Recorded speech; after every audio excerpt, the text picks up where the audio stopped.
Welcome students. Reading and reflecting on text वाला paper असी कर रहे हैं।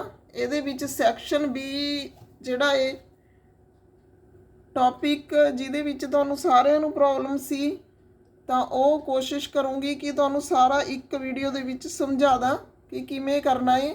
सैक्शन बी का पहला लैसन तुहाडा reading of text books class 8th and 9th। ਇਹਦੇ ਵਿੱਚ science, social science, mathematics and languages. ਤਾਂ ਧਿਆਨ ਨਾਲ ਵੀਡੀਓ ਨੂੰ ਦੇਖਣਾ ਹੈ, ਤੁਸੀਂ ਸਮਝਣਾ ਹੈ ਕਿ ਕੁਐਸਚਨ ਕਰਨਾ ਕਿਵੇਂ ਆ ਅਟੈਂਪਟ। ਸਭ ਤੋਂ ਪਹਿਲਾਂ ਅਸੀਂ ਪਾਠ ਪੁਸਤਕਾਂ ਦਾ ਵਾਚਨ ਕਰਾਂਗੇ। ਰੀਡਿੰਗ ਆਫ ਟੈਕਸਟ ਬੁੱਕਸ ਹੁੰਦਾ ਕੀ ਆ?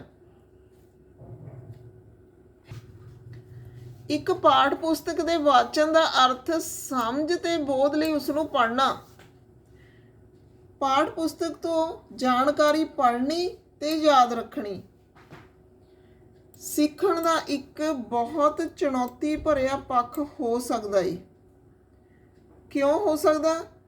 क्योंकि पाठां नूं एक कोर्स तो दूसरे कोर्सां विच वरतण दीआं विभिन्नतावां इहदे करके हो सकता है। पाठां नूं पढ़न ते अध्ययन लई वरतीआं जांदिआं रणनीतियां विच भिन्नतावां ਇਹਦੇ ਕਰਕੇ ਵੀ ਹੋ ਸਕਦਾ ਹੈ। ਫਿਰ ਅੱਗੇ ਪਾਠ ਪੁਸਤਕਾਂ ਦੀ ਕੋਰਸਾਂ ਵਿੱਚ ਅਨੁਸਾਰ ਭਿੰਨਤਾਵਾਂ।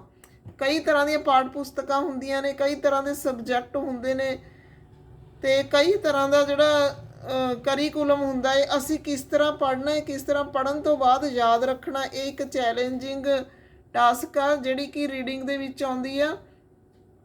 ਤਾਂ ਰੀਡਿੰਗ ਜਿਹੜੀ ਆ ਉਹ ਸਮਝ ਕੇ ਅੰਡਰਸਟੈਂਡ ਕਰਕੇ ਬੁੱਕ ਦਾ ਜਿਹੜਾ ਨਿਚੋੜ ਕੱਢ ਕੇ ਲੈਸਨ ਦਾ ਪੜ੍ਹਨਾ ਹੈ। ਇਸ ਦਾ ਅਰਥ ਆ ਕਿ ਹਰੇਕ ਸਕੂਲ ਵਿਸ਼ੇ ਦੀਆਂ ਪਾਠ ਪੁਸਤਕਾਂ ਦਾ ਵਾਚਨ ਇੱਕੋ ਜਿਹਾ ਨਹੀਂ ਹੁੰਦਾ।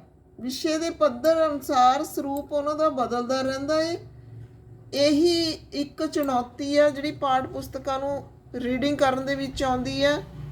ਸਾਡਾ ਟੌਪਿਕ ਹੈਗਾ ਕਿ ਅਸੀਂ ਅਲੱਗ-ਅਲੱਗ ਤਰ੍ਹਾਂ ਦੀਆਂ ਜਿਹੜੀਆਂ ਪਾਠ ਪੁਸਤਕਾਂ ਨੇ, ਸਾਇੰਸ ਦੀ, SST ਦੀ ਜਾਂ ਲੈਂਗੁਏਜਿਸ ਨੇ, ਮੈਥ ਆ, ਇਹਨਾਂ ਦੀਆਂ ਪਾਠ ਪੁਸਤਕਾਂ ਦੀ ਰੀਡਿੰਗ ਆ ਜਿਹੜੀ ਉਹ ਕਿਸ ਢੰਗ ਨਾਲ, ਵਧੀਆ ਢੰਗ ਨਾਲ ਕਿਵੇਂ ਅਸੀਂ ਸਿਖਾ ਸਕਦੇ ਹਾਂ, ਕਿਵੇਂ ਹੁੰਦੀ ਹੈ ਇਹਨਾਂ ਦੀ ਰੀਡਿੰਗ। ਤਾਂ ਇਹ ਸਾਡਾ ਟੌਪਿਕ ਸੀਗਾ ਮੇਨ। ਤਾਂ ਰੀਡਿੰਗ ਜਿਹੜੀ ਬੁੱਕਸ ਦੀ ਆ ਉਹ ਇੱਕ ਇੰਨਾ ਜਾਣਕਾਰੀ ਭਰਪੂਰ ਜਿਹੜਾ ਵਿਸ਼ਾ ਹੈ ਕਿ ਕਿਵੇਂ ਰੀਡਿੰਗ ਕਰਨੀ ਹੈ। ਰੀਡਿੰਗ ਦੇ ਸਿਰ 'ਤੇ ਹੀ ਅਸੀਂ ਕਹਿ ਸਕਦੇ ਹਾਂ ਕਿ ਜਿਹੜੀ ਜਾਣਕਾਰੀ ਹੈ ਇਕੱਠੀ ਹੁੰਦੀ ਆ। ਤਾਂ ਇਸ ਤੋਂ ਬਾਅਦ ਅਸੀਂ ਕਰਾਂਗੇ ਵਿਗਿਆਨ, ਸਮਾਜਿਕ ਵਿਗਿਆਨ ਅਤੇ ਭਾਸ਼ਾਵਾਂ ਦੀ ਪਾਠ ਪੁਸਤਕ ਨੂੰ ਵਾਚਣ ਦੇ ਪ੍ਰਭਾਵਸ਼ਾਲੀ ਢੰਗ। ਕਿਸ ਤਰ੍ਹਾਂ ਅਸੀਂ ਸਾਇੰਸ, SST ਅਤੇ ਲੈਂਗੁਏਜ ਦੀ ਪਾਠ ਪੁਸਤਕ ਆ ਜਿਹੜੀ ਉਸ ਦੀ ਰੀਡਿੰਗ ਨੂੰ ਇਫੈਕਟਿਵਲੀ ਬੱਚਿਆਂ ਨੂੰ ਸਿਖਾ ਸਕਦੇ ਹਾਂ। NCERT ਦੀ 9ਵੀਂ ਸ਼੍ਰੇਣੀ ਦੀ ਵਿਗਿਆਨ ਦੀ ਪੁਸਤਕ 'ਚ ਜੇ ਅਸੀਂ ਨਿਗਾਹ ਮਾਰੀਏ ਤਾਂ 14 ਚੈਪਟਰ ਨੇ। 8ਵੀਂ ਦੀ ਪਾਠ ਪੁਸਤਕ ਆ ਜਿਹੜੀ ਉਹਦੇ ਵਿੱਚ 18 ਚੈਪਟਰ ਨੇ ਵਿਗਿਆਨ ਦੇ। ਇਹਨਾਂ ਪਾਠਾਂ 'ਚੋਂ ਕਿਸੇ ਵੀ ਚੈਪਟਰ ਜਾਂ ਕਿਸੇ ਖਾਸ ਸੈਕਸ਼ਨ ਜਾਂ ਇਕਾਈ ਦਾ ਵਾਚਨ SQR3 ਇੱਕ ਮੈਥਡ ਆ ਜਿਹਦੇ ਨਾਲ ਅਸੀਂ ਕਰ ਸਕਦੇ ਹਾਂ। SOR3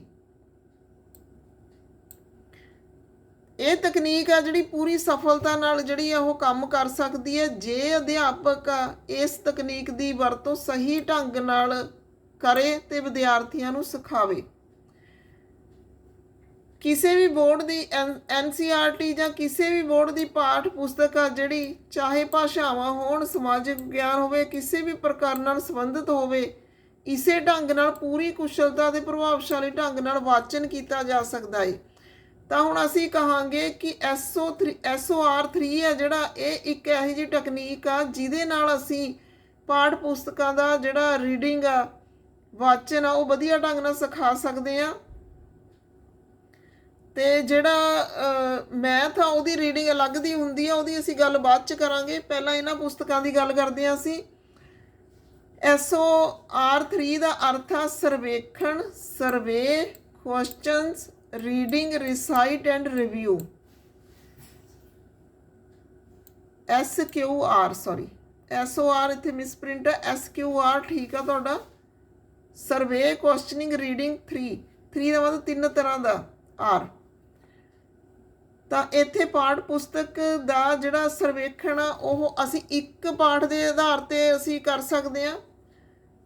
ਪਾਠ ਦੇ ਮੁੱਖ ਬੰਦ ਪੜ੍ਹੋ ਪਹਿਲਾਂ, ਪ੍ਰਮੁੱਖ ਸੈਕਸ਼ਨਾਂ ਦੇ ਸਿਰਲੇਖਾਂ ਨੂੰ ਵਾਚੋ, ਚਿੱਤਰਾਂ ਨੂੰ ਵੇਖੋ। ਪਹਿਲਾਂ ਪੂਰੀ ਤਰ੍ਹਾਂ ਨਾਲ ਜਿਹੜੀ ਆ ਸਰਵੇਖਣ ਜਿਵੇਂ ਅਸੀਂ ਕਹਿੰਦੇ ਆ ਕਰਨਾ ਪਾਠ ਦਾ, ਕੀ ਇਹਦੇ ਵਿੱਚ ਹੈਡਿੰਗ ਨੇ, ਕੀ ਇਹਦੇ ਵਿੱਚ ਪਿਕਚਰਸ ਬਣੀਆਂ ਹੋਈਆਂ ਨੇ, ਕੀ ਦਰਸਾ ਰਹੀਆਂ ਨੇ ਇਹ ਡਾਇਗਰਾਮਸ ਨੇ ਜਿਹੜੀਆਂ, ਇਹ ਸਾਰੀਆਂ ਜਿਹੜੀਆਂ ਚੀਜ਼ਾਂ ਨੇ ਦੇਖਣੀਆਂ। ਪਾਠ ਦੇ ਪ੍ਰਸ਼ਨ ਨੇ, ਮੁੱਖ ਸ਼ਬਦ ਨੇ, ਅੰਤ ਤੇ ਦਿੱਤੇ ਸਾਰਾਂਸ਼ ਤੇ ਸਰਲ ਸਰਸਰੀ ਨਜ਼ਰ ਮਾਰੋ। ਇਹ ਪੜ੍ਹਨ ਦਾ ਢੰਗ ਅਸੀਂ ਸਿਖਾਉਣਾ ਹੈ। ਫਿਰ ਹੈਗਾ ਸੂਚਨਾਵਾਂ ਨੂੰ ਯਾਦ ਰੱਖਣ ਲਈ ਤਿਆਰ ਕਰੋ। ਇਹਦੇ ਵਿੱਚ ਸੂਚਨਾਵਾਂ ਨੂੰ ਯਾਦ ਰੱਖਣ ਲਈ ਤਿਆਰ ਕਰੋ, ਅਸੀਂ ਅੰਡਰਲਾਈਨ ਕਰ ਕਰਕੇ ਬੱਚਿਆਂ ਨੂੰ ਸੂਚਨਾਵਾਂ ਬਾਰੇ ਦੱਸ ਸਕਦੇ ਹਾਂ। ਫਿਰ ਰੁਚੀ ਪੈਦਾ ਕਰੋ, ਜੋ ਮਹੱਤਵਪੂਰਨ ਹੈ ਉਸ ਦੇ ਅਰਥ ਕੱਢੋ। ਅਧਿਐਨ ਸੈਸ਼ਨਾਂ ਦੀ ਯੋਜਨਾ ਬਣਾਓ। ਕੰਮ ਕਰਨ ਦੀ ਸਮਾਂ ਸੀਮਾ ਨਿਸ਼ਚਿਤ ਕਰੋ ਜਿਸ ਵਿੱਚ ਖਾਲੀ ਵਕਫਿਆਂ ਦਾ ਵੇਰਵਾ ਹੋਵੇ। ਫਿਰ ਅਗਲਾ ਪ੍ਰਸ਼ਨ ਆ question create and answer questions. ਪ੍ਰਸ਼ਨਾਂ ਦਾ ਨਿਰਮਾਣ ਕਰੋ ਤੇ ਉੱਤਰ ਦਿਓ। ਚੈਪਟਰ ਦੇ ਹਰੇਕ ਸੈਕਸ਼ਨ ਦੇ ਵਿੱਚ 4 ਬੁਨਿਆਦੀ ਪ੍ਰਸ਼ਨ ਨੇ, ਉਹ ਪੁੱਛੋ। ਮੁੱਖ ਬਿੰਦੂ ਕੀ ਹੈ? ਤਾਂ ਅਸੀਂ ਆਪਣੇ ਆਪ ਨੂੰ ਰੀਡਿੰਗ ਬੱਚੇ ਜਦੋਂ ਕਰ ਰਹੇ ਨੇ ਲੈਸਨ ਦੀ, ਤਾਂ ਉਹਦੇ ਵਿੱਚ ਕੁਐਸਚਨ ਪੁੱਛ ਸਕਦੇ ਨੇ ਕਿ ਇਸ ਦਾ ਮੁੱਖ ਬਿੰਦੂ ਕੀ ਹੈ ਜੋ ਅਸੀਂ ਪੜ੍ਹ ਰਹੇ ਹਾਂ। ਕਿਹੜੇ ਸਬੂਤ ਮੁੱਖ ਬਿੰਦੂ ਦੀ ਸਹਾਇਤਾ ਕਰਦੇ ਨੇ? ਯੋਗ ਜਾਂ ਉਦਾਹਰਨਾਂ ਕਿਹੜੀਆਂ ਨੇ? ਇਹਨਾਂ ਦਾ ਬਾਕੀ ਪਾਠ ਪੁਸਤਕ ਦੁਨੀਆ ਤੇ ਮੇਰੇ ਨਾਲ ਕਿਸ ਤਰ੍ਹਾਂ ਦਾ ਸੰਬੰਧ ਹੈ?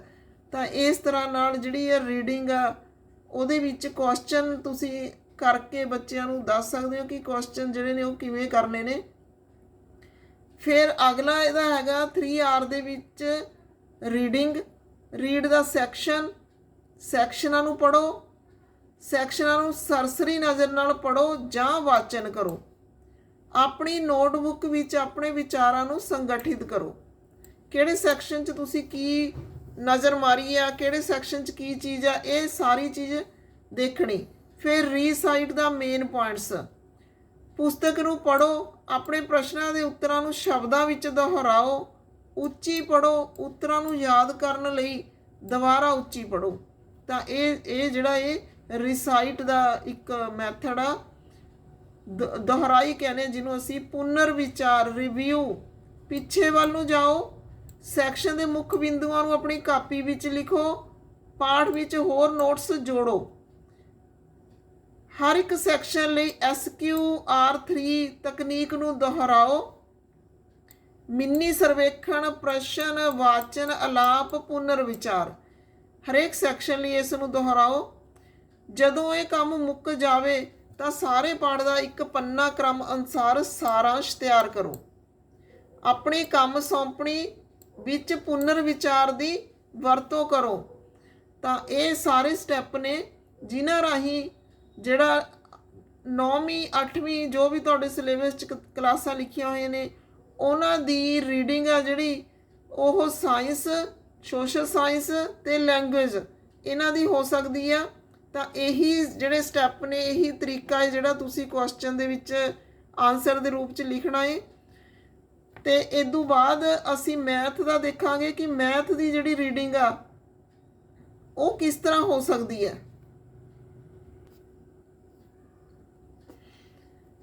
ਮੈਥ ਦੀ ਰੀਡਿੰਗ ਹੈ ਜਿਹੜੀ ਬਾਕੀ ਕਿਤਾਬਾਂ ਨਾਲੋਂ ਜਾਂ ਬਾਕੀ ਸਬਜੈਕਟਾਂ ਨਾਲੋਂ ਅਲੱਗ ਦੀ ਹੁੰਦੀ ਆ, ਕਿਉਂਕਿ ਇਸ ਦੇ ਵਿੱਚ ਜਿਹੜੀ ਟੈਕਨੀਕ ਆ ਕਾਪੀ ਪੈਨ ਨਾਲ ਹੀ ਵਰਤੀ ਜਾ ਸਕਦੀ ਆ। ਦੁਹਰਾਈ ਆ ਜਿਹੜੀ ਉਹ ਕਾਪੀ ਅਤੇ ਪੈਨਸਿਲ ਨਾਲ ਹੀ ਹੋ ਸਕਦੀ ਹੈ। ਹਿਸਾਬ ਆ ਜਿਹੜਾ ਉਸ ਦੀ ਪਾਠ ਪੁਸਤਕ ਦੂਸਰੇ ਵਿਸ਼ਿਆਂ ਦੀ ਤਰ੍ਹਾਂ ਵਾਚਨ ਨਹੀਂ ਕੀਤੀ ਜਾ ਸਕਦੀ। ਇਸ ਦਾ ਸਾਹਿਤ ਜਾਂ ਹੋਰ ਤਰ੍ਹਾਂ ਦੇ ਪਾਠ ਵਾਂਗ ਵਾਚਨ ਨਹੀਂ ਕੀਤਾ ਜਾ ਸਕਦਾ। ਹਿਸਾਬ ਦੀ ਪਾਠ ਪੁਸਤਕ ਦਾ ਵਾਚਨ ਕਰਦੇ ਸਮੇਂ ਪੇਪਰ ਅਤੇ ਪੈਨਸਿਲ ਦਾ ਪ੍ਰਯੋਗ ਕਰੋ। ਹਿਸਾਬ ਦੇ ਪਾਠ ਸੂਚਨਾਵਾਂ ਨੂੰ ਬਹੁਤ ਸੰਖੇਪ ਰੂਪ ਵਿੱਚ ਪੇਸ਼ ਕਰਦੇ ਹਨ, ਕਿਉਂਕਿ ਇਹਦੇ ਵਿੱਚ ਬਹੁਤ ਘੱਟ ਥਿਓਰੈਟੀਕਲ ਪਾਰਟ ਹੁੰਦਾ ਹੈ, ਇਸ ਲਈ ਉਸ ਦਾ ਹਰੇਕ ਵਾਕ ਮਹੱਤਵਪੂਰਨ ਹੁੰਦਾ ਹੈ।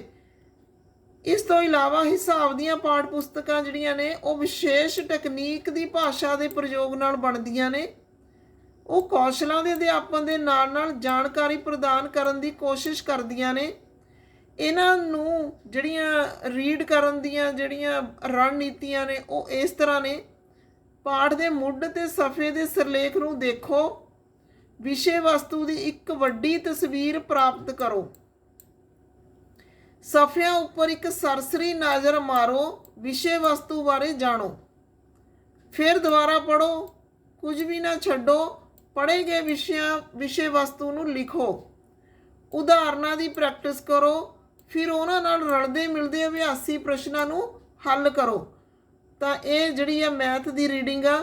ਤਾਂ ਇਸ ਵੀਡੀਓ ਦੇ ਵਿੱਚ ਤੁਹਾਡਾ ਸੈਕਸ਼ਨ ਬੀ ਦਾ ਪਹਿਲਾ ਲੈਸਨ ਕੰਪਲੀਟ ਹੁੰਦਾ ਹੈ।